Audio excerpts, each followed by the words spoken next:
संध्या दीपक कितने बजे जलाना चाहिए? सही समय क्या है? दोस्तों, शाम की पूजा का सही समय क्या होता है? शाम को दीपक कब जलाना चाहिए और दीपक जलाते समय किस नियम का पालन करना चाहिए? अगर हम शाम को दीपक जलते हैं तो क्या हमें स्नान करना आवश्यक है? मतलब शाम की पूजा बिना स्नान किए कर सकते हैं या नहीं कर सकते हैं? और शाम को घर में कितने दीपक प्रज्वलित करने चाहिए? कहाँ दीपक प्रज्वलित करना चाहिए? दीपक जलाने का मंत्र क्या होता है? घर की परेशानियों को दूर करने के लिए और किसी विशेष मनोकामना को पूर्ण करने के लिए दीपक किस प्रकार से प्रज्वलित करना चाहिए? इसलिए आज की जो वीडियो है पूरी तरह से संध्या वंदन पर आधारित है। शाम के समय जो आप संध्या वंदन करते हैं, पूजा आराधना करते हैं, दीप प्रज्वलित करते हैं, वह किस प्रकार से आपको करना है, किस नियम का पालन करना है। मतलब आज की वीडियो पूरी तरह से आपके प्रश्नों पर आधारित है,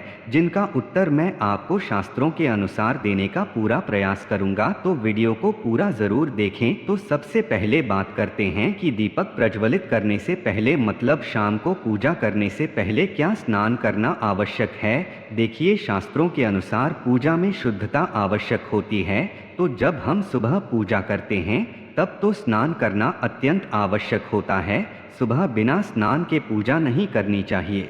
लेकिन शाम की पूजा आप हाथ पांव मुंह धोकर भी कर सकते हैं, ज़रूरी नहीं है आप स्नान करें। अब देखिए, आप चाहे तो वस्त्र भी बदल सकते हैं या फिर आप सिर्फ हाथ मुंह धोकर भी पूजा कर सकते हैं। जैसे कि आपको शाम के समय पूजा करनी है तो दिन में भी आप शुद्धता का ध्यान रखें। जैसे कि आप जब बाथरूम जाते हैं तब उस समय शुद्धिकरण ज़रूर कीजिए। जब आप बाथरूम जाते हैं तो अगर आप दिन भर शुद्धिकरण का ध्यान रखते हैं तो शाम के समय बिना स्नान किए भी सिर्फ हाथ पांव धोकर पूजा कर सकते हैं और चाहे तो स्नान भी कर सकते हैं। जैसे कि गर्मियों के दिन है तो शाम के समय भी आप स्नान करके पूजा कर सकते हैं। तो बहुत सारी चीज़ें आप स्वयं भी अपने विवेक से निर्धारित कर सकते हैं। आपका अगला प्रश्न है कि शाम की पूजा में दीपक किस समय जलाना चाहिए। तो देखिए, शाम को जो पूजा का समय होता है वह प्रदोष काल का समय होता है। मतलब जिस समय सूर्य अस्त हो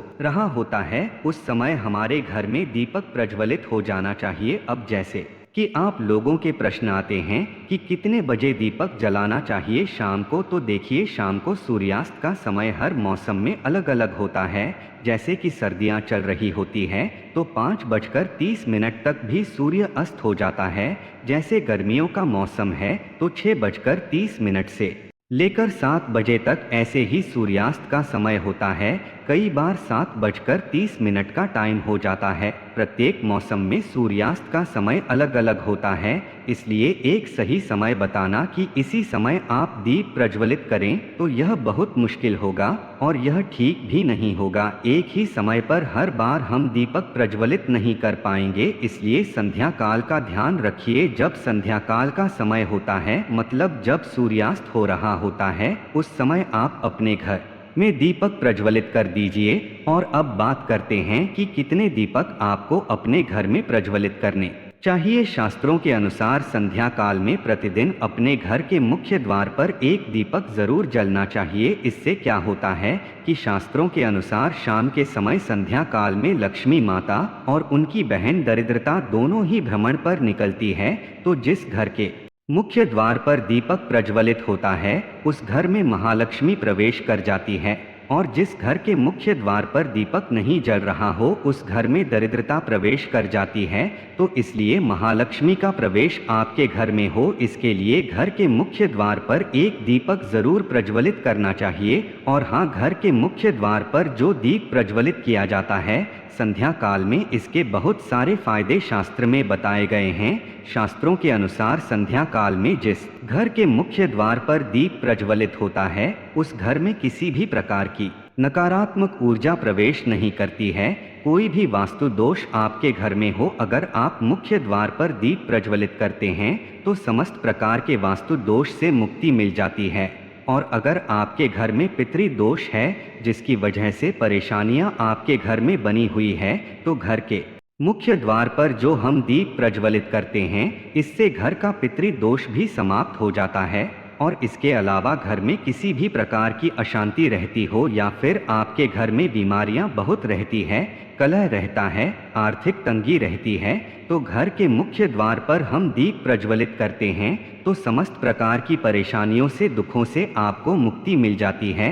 इसलिए घर के मुख्य द्वार पर दीप प्रज्वलित करना अत्यंत आवश्यक होता है। शास्त्रों के अनुसार घर के मुख्य द्वार पर एक दीपक अवश्य ही होना चाहिए। अब बात करें दूसरे दीपक की, तो दूसरा दीपक आपको अपने घर की तुलसी के पास प्रज्वलित करना चाहिए। शास्त्रों के अनुसार अगर शाम के समय संध्या काल में तुलसी की जड़ के पास अंधेरा रहता है, ऐसे घर में दरिद्रता का स्थायी वश बन जाता है। और जिन घरों में शाम के समय तुलसी के पास दीप प्रज्वलित किया जाता है, ऐसे घर में लक्ष्मी का वास होता है। श्री हरि विष्णु सहित महालक्ष्मी ऐसे घरों में वास करती है। तो आपके प्रयास करना चाहिए कि शाम के समय तुलसी के पास एक दीपक अवश्य प्रज्वलित करें। अब बात करें अगले दीपक की, तो शाम के समय अपने घर के ईशान कोण में, मतलब जहां पर भी आपने अपने घर का मंदिर बनाया हुआ है, उसी स्थान पर घर के मंदिर में एक दीपक अवश्य प्रज्वलित कीजिए। 2-3 दीपक आपको प्रतिदिन जरूर प्रज्वलित करने चाहिए।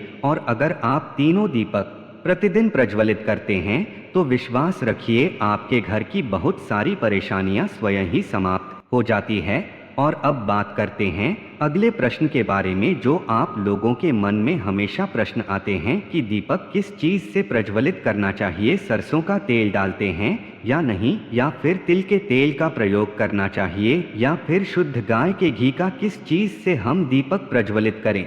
तो देखिए, शास्त्रों के अनुसार सरसों के तेल का दीपक हर जगह प्रज्वलित नहीं करना चाहिए। सरसों का तेल कड़वा तेल कहा जाता है। इस तेल का दीपक हम प्रज्वलित करते हैं शनि देव के लिए। अगर आप दीप दान करते हैं शनिवार के दिन, तो आपको सरसों के तेल का दीपक प्रज्वलित करना चाहिए। और आप चाहे तो जैसे कि पीपल का वृक्ष होता है, वहां पर भी सरसों के तेल का दीप प्रज्वलित कर सकते हैं। या फिर भैरव देवता होते हैं, उनके लिए भी तेल का दीपक प्रज्वलित किया जाता है। इसके अलावा कहीं पर भी सरसों के तेल का दीप प्रज्वलित करने की बात शास्त्रों में नहीं कही गई है। शास्त्रों के अनुसार किसी भी देवता को निमित्त जो हम दीप प्रज्वलित करते हैं, उसमें गाय का घी डालकर ही प्रज्वलित करना चाहिए। अब देखिए, ऐसे समय में जबकि गाय का शुद्ध घी नहीं मिल पाता है, तब हमें क्या करना चाहिए। तब आपको गाय के घी के नाम पर जो भी घी मिल जाता है, फिर शुद्ध घी मिल जाता है, इसका प्रयोग कर सकते हैं। या फिर आप चाहे तो तिल के तेल का दीप प्रज्वलित कर सकते हैं। तो प्रतिदिन जो आप दीपक प्रज्वलित करते हैं अपने घर में, चाहे आप घर के मुख्य द्वार पर प्रज्वलित करें, या फिर तुलसी के पास प्रज्वलित करते हैं, या फिर घर के ईशान कोण में प्रज्वलित करते हैं, तो सभी दीपक आप तिल के तेल या शुद्ध घी का प्रज्वलित करें। और हाँ, जब आप दीपक प्रज्वलित करते हैं, जैसे कि मुख्य द्वार पर ज्योति प्रज्वलित करेंगे, या फिर तुलसी के पास दीप प्रज्वलित करते हैं, या फिर घर में जो दीप प्रज्वलित किया जाता है, तो एक चीज का ध्यान रखना चाहिए, कभी भी दीपक को सीधे जमीन पर नहीं रखा जाता है। दीपक रखते समय प्रतिदिन दीपक के नीचे थोड़ा सा आप चाहे तो चावल रख सकते हैं, या फिर आप चाहे तो थोड़े से पुष्प रख सकते हैं। और हाँ, अगर आप दीपक के नीचे चावल रखते हैं तो इस बात का आपको ध्यान रखना है कि चावल अखंडित होना चाहिए, क्योंकि ऐसा माना जाता है कि अगर टूटे हुए चावलों का प्रयोग हम पूजा में करते हैं, किसी भी प्रकार से, चाहे दीपक के नीचे रखकर करते हैं या फिर अक्षत के स्वरूप में करते हैं, तो इससे घर में दरिद्रता आती है। अखंडित चावल होने चाहिए अगर आप दीपक के नीचे रखते हैं तो। और जैसे कि कई लोगों के मन में प्रश्न आते हैं कि प्रतिदिन जो दीपक के नीचे हम चावल रखेंगे, तो उस चावल का अगले दिन क्या करना चाहिए। तो अगले दिन उठाकर आप पक्षियों को डाल दीजिए, पक्षी उसे खा जाते हैं। और घर में जो आप ईशान कोण में दीप प्रज्वलित करते हैं, मतलब घर के मंदिर में जो दीपक प्रज्वलित किया जाता है, जैसे कि एक छोटी सी प्लेट ले लीजिए, उसी प्लेट में दीपक रख दीजिए और उस दीपक को हम प्रज्वलित करते हैं। मतलब घर के मंदिर में जो दीपक प्रज्वलित करेंगे वह आप किसी पात्र में भी रख सकते हैं।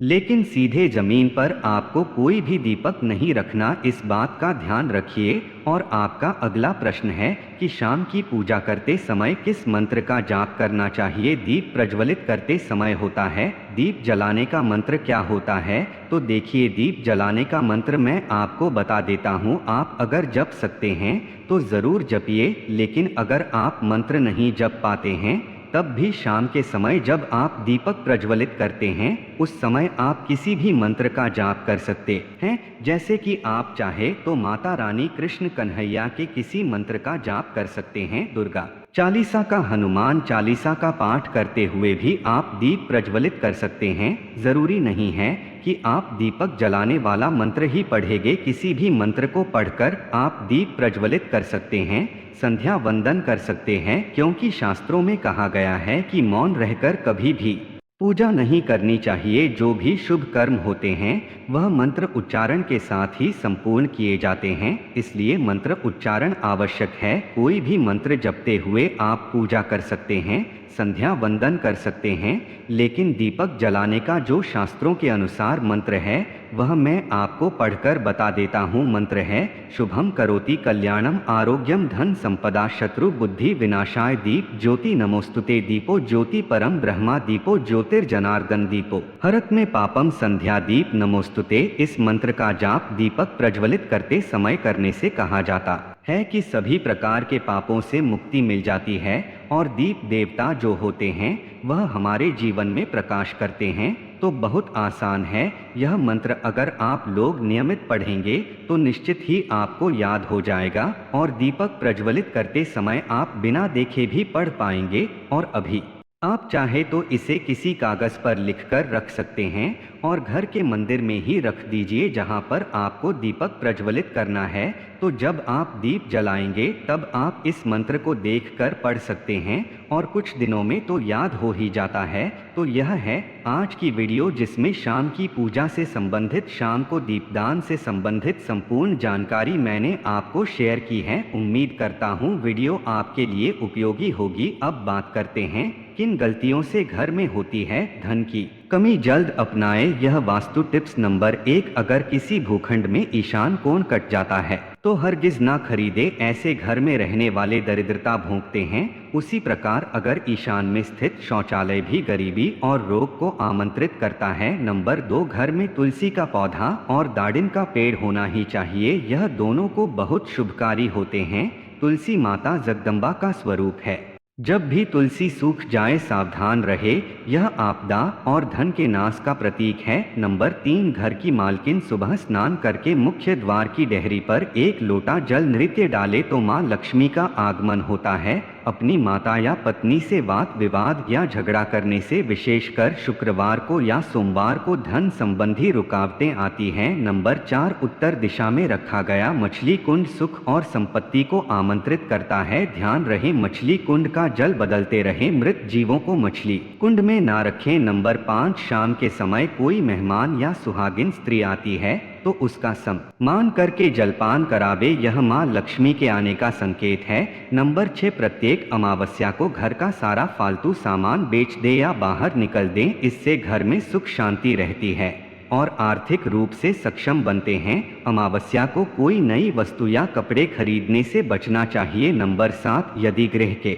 आग्नेय कोण में पानी की मटकी या जल संचय की व्यवस्था गलती से हो गई हो तो उस दोष को कम करने के लिए उस स्थान के ऊपर एक लाल बल्ब 24 घंटे जला रहने दे। इस दोष के कारण खर्चे बहुत बढ़ जाते हैं। नंबर 8, एक नियम का पालन करें, प्रतिदिन घर के मंदिर में दीपक जलाएं। घर की प्रथम रोटी गाय को एवं अंतिम रोटी कुत्ते को दें। इन बेजुबान जानवरों को रोटी देने पर भाग्य के दरवाजे खुल जाते हैं। नंबर 9, पीपल को विष्णु का अवतार कहा जाता है। प्रतिदिन पीपल को जल चढ़ाने से लक्ष्मी की प्रसन्नता प्राप्त होती है। अगर घर में पीपल हो तो कभी भी उसे नहीं कटवाएं, इससे माता लक्ष्मी और विष्णु की अप्रसार होती है। नंबर 10, घर के अग्नि को या पूर्व दिशा में या ईशान कोण या उत्तर और वायव्य कोण के बीच में अलमारी या तिजोरी रखने से खर्च बढ़ाते हैं और धन कम होता जाता है। दक्षिण दिशा में उत्तर मुखी अलमारी या नेत्य में उत्तर मुखी या पूर्वा मुखी या उत्तर दिशा में पूर्वाभ्यास चहत दर्पण मोर के जोड़े की मूर्ति या चित्र घी रखना चाहिए। मार्केट पुराण के अनुसार यह वस्तुएं मां लक्ष्मी को आमंत्रित करती है। इसके अलावा पूजा घर में स्वयं के कुल देवता या कुल देवी का स्थान जरूर होना चाहिए। नंबर 11, कभी भी घर में 2 बार झाड़ू पोछा ना करें। एक बार के झाड़ू पोछा से नकारात्मक ऊर्जा समाप्त होती है, तो दूसरी बार करने से सकारात्मक ऊर्जा समाप्त हो जाती है और देवी देवताओं का पलायन हो जाता है। नंबर 12, ईशान कोण में स्थित कमरे का दरवाजा पूर्वाभ्यास इसके विपरीत पश्चिम या नशक्की और जल निकासी या नाला हो तो सुख और धन का नाश करता है। नंबर 13, जब पूर्व में स्नानागार हो और वायव्य में या दक्षिण दिशा में शौचालय हो तो धन प्राप्ति में बाधक नहीं बनता है, अन्य दिशाओं या कोण में प्रगति में बाधक बन जाता है। नंबर 14, ईशान यानी उत्तर पूर्व में जल संचय की व्यवस्था जैसे बोरिंग, कुआं, टैंक धन को बढ़ाने में बहुत सहायक होता है। जल पंच तत्वों में एक महत्वपूर्ण तत्व है। जल तत्व का वास्तु में सही नियोजन संपदा बढ़ाने वाला माना गया है। नंबर 15, अगर किसी मंदिर में नीचे आंगन में गिरा हुआ सिक्का या पुष्प मिल जाए तो लाल कपड़े में बांधकर रखे। यह प्रभु का आशीर्वाद माना जाता है और धन संपदा में आकस्मिक लाभ होता है। नंबर 16, आग्नेय कोण में रसोई, ईशान कोण में पूजा घर और नशत कोण में मास्टर बेडरूम बहुत ही शुभकारी होता है।